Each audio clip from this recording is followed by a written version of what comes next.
Good morning, everyone. We are continuing here in the words of the Beis Halevi, and now he gets into the crux of why chanifa, why flattery is such a detrimental midah, a trait for a person to involve themselves with. And he says like this: "V'lechaora, it would appear, yala al dasa adam, when a person thinks about it, the hagam ki chanifi midah ra, even though we know that chanifa, flattery, is a very negative character trait. In kol zeh, nevertheless, nimsa bagam ken k'tas te'elis l'toiv.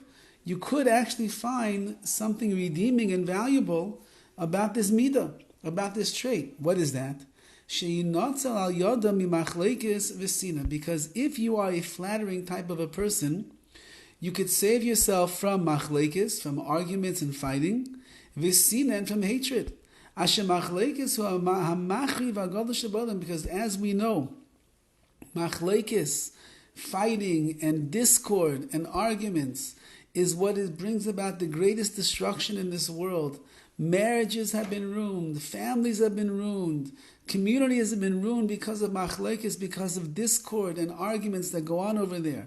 So perhaps if a person would learn how to flatter a little bit, it would help to avoid that. How is that? If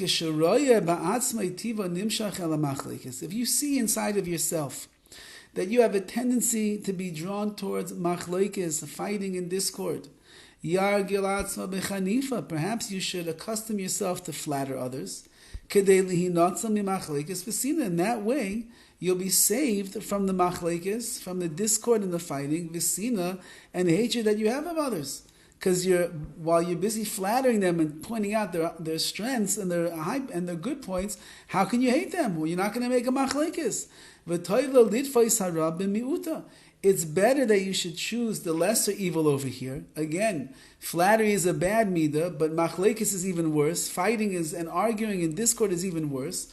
So grab on to the lesser of the two evils and flatter the people that you want to start a machlekes with, a fight with, and then you'll eradicate your hatred of them, and you'll save the day, and you'll avoid machlekes, you'll avoid fighting and arguments and discord, so that's even better. However, but it's brought in the Gemara, Sinas Chinam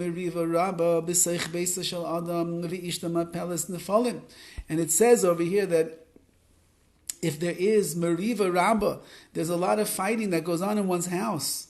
A woman who is living in a house, the wife who lives in the house where there is strife going on, unfortunately she will end up miscarrying. She will end up losing the child. Now why is that? Rashi explains over there, it's called midah keneged midah. It is measure for measure. The reason is because if you bring home hatred into the house and you show that you despise others in your own home, so then HaKadosh Baruch Hu is going to take away those that you love the most, and those are children. No matter how much we can hate a spouse or others, the father loves his children the most. However, why should it be then that it only eliminates the fetuses, that there's a miscarry? It should be even the living children should end up dying as a result.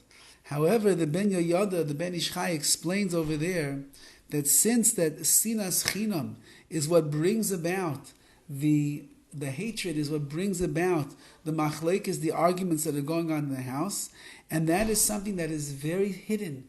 Not everybody knows, as we pointed out before, not everybody knows that you despise them, that you hate them, and what is the cause of the machlekes that you are causing. So too, midah keneged midah, measure for measure. That which is hidden, which is the fetus inside the womb of the mother, that is what a father already is excited about and looking forward to, and his love is already intertwined with that fetus on that which nobody else can see, just like the sina, the hatred that nobody else can see. HaKadosh Baruch Hu is going to take away that fetus. So we see that it's through sina. It causes miscarriages in one's life. Now, well, if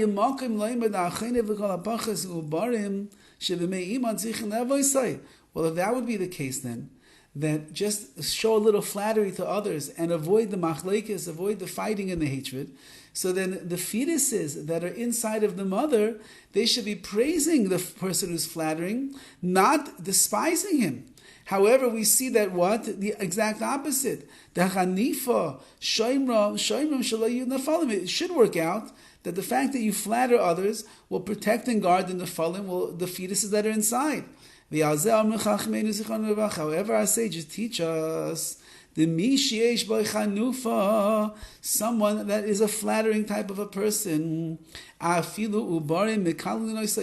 ubers, even the ubarim, even the fetuses that are inside the mother's womb are going to curse such a person. Because this is not the proper way to extract yourself from sin of hatred. Don't cling to flattery. And say that this wicked person, Tzaddik Ato, is a righteous man. That's not the way we conquer our bad midas.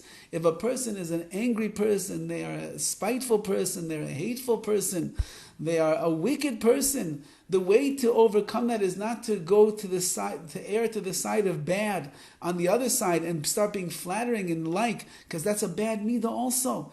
And therefore, even the fetuses that you thought would have to praise you because maybe you're saving them from being expelled, no, says the Gemara, even they are going to curse you because HaKadosh Baruch Hu does not like those that are flatterers. And we will see, Be'ez Hashem, the next time, what is so awful about being a machanef, about being a flattering individual. Have a wonderful day.